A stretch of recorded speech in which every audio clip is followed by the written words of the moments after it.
भारत में एक real estate agent होना मतलब हफ्तों की मेहनत, एक डील फाइनल करना और फिर ये सोचना कि कमीशन मिलेगी भी या नहीं, है ना? ये एक आम कहानी है। लेकिन आज हम इसी कहानी को बदलेंगे। आज हम समझेंगे कि कैसे एक असुरक्षित एजेंट से कानूनी तौर पर मजबूत प्रोफेशनल बना जा सकता है ताकि मेहनत की कमाई हमेशा हमेशा सुरक्षित रहे। यही तो सबसे बड़ा सवाल है। सही कहा ना? सारी एनर्जी एक सही खरीदार ढूंढने में लग जाती है, घंटों मोल भाव होता है और आखिर में डील पक्की हो जाती है। लेकिन दिल के कोने में एक चिंता तो रहती ही है। क्या ये कमीशन सच में पक्की है? सिर्फ जुबान के भरोसे पर हुई डील के टूटने का डर, ये एक बहुत बड़ा स्ट्रेस है। चलिए, आज इसी डर को कानूनी सुरक्षा के कवच से बदलते हैं। तो रक्षा की पहली और सबसे मजबूत ढाल क्या है?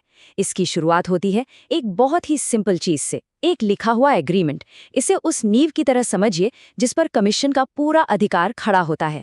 इसके बिना तो सब कुछ हवा में है।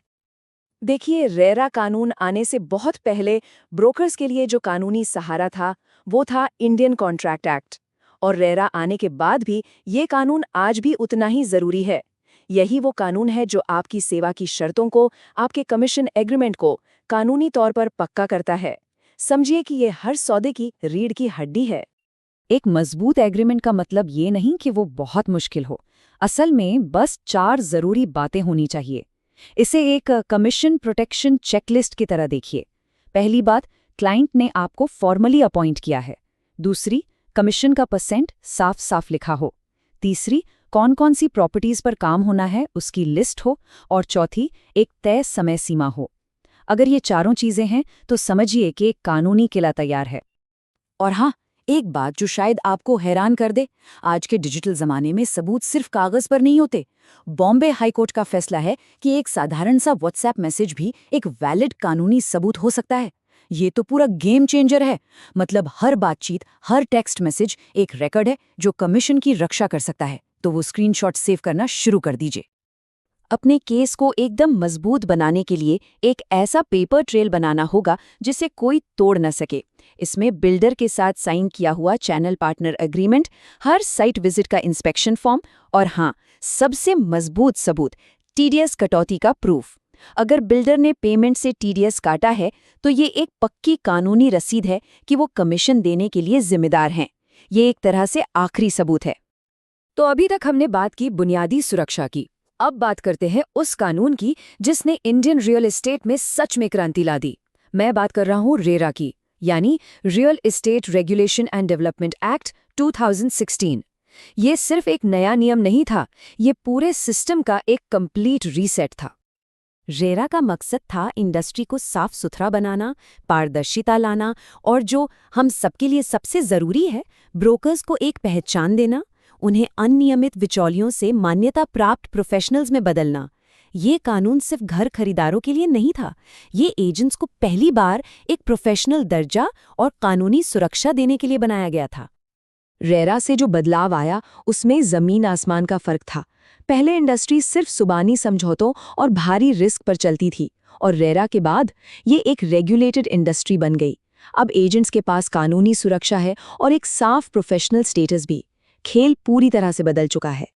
इस बदलाव का सबूत चाहिए तो जरा इस आंकड़े पर गौर कीजिए। अकेले महाराष्ट्र में 23,000 से ज्यादा रेरा रजिस्टर्ड ब्रोकर्स हैं। ये पूरे भारत के रजिस्टर्ड एजेंट्स का लगभग आधा हिस्सा है। ये सिर्फ एक ट्रेंड नहीं है, ये इंडस्ट्री के प्रोफेशनलिज्म की तरफ एक बहुत बड़ा कदम है।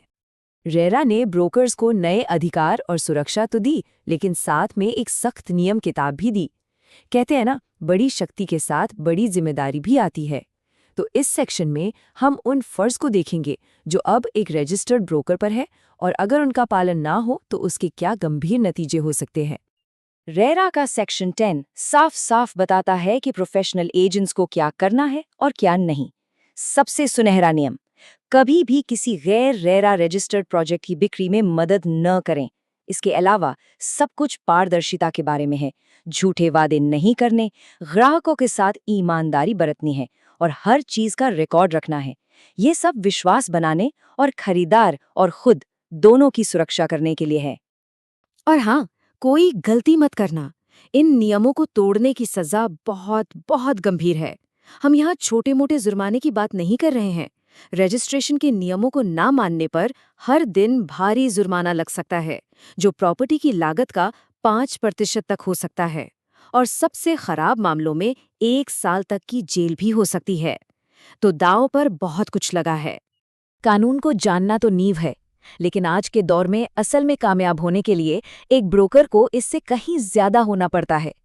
ये सेक्शन इसी बारे में है कि कैसे सिर्फ एक एजेंट होने से आगे बढ़कर एक मॉडर्न, सफल रियल एस्टेट सलाहकार बना जाए। क्या है सफलता के राज?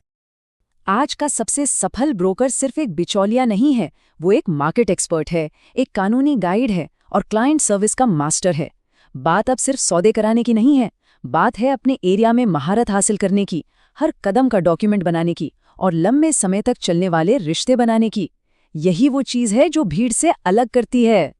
ये देखना भी काफी दिलचस्प है कि दुनिया भर में ब्रोकरेज का तरीका कितना अलग है। जैसे भारत में अक्सर किराएदार 2 महीने के किराए के बराबर कमीशन देता है, लेकिन अमेरिका में मकान मालिक साल के किराए का लगभग 6% देता है। ये हमें याद दिलाता है कि जहां प्रोफेशनलिज्म के सिद्धांत तो एक जैसे हैं, वहीं इंडस्ट्री के नियम बहुत अलग हो सकते हैं। तो हमने कानून, नियम और स्किल्स सब पर बात कर ली है। अब आखिरी सवाल ये नहीं है कि क्या तैयारी है, बल्कि ये है कि इस जानकारी का इस्तेमाल कैसे किया जाएगा। एक असुरक्षित एजेंट से एक सुरक्षित प्रोफेशनल बनने का सफर ये पूरी तरह से किसी के अपने हाथों में है। इन तरीकों को अपनाकर सिर्फ कमीशन सुरक्षित नहीं होती, बल्कि पूरी इंडस्ट्री का लेवल ऊपर उठता है। ज्ञान ही ढाल है और प्रोफेशनलिज्म ही असली ताकत है। अब अपने बिजनेस को एक मजबूत चट्टान की नींव पर बनाने का समय है।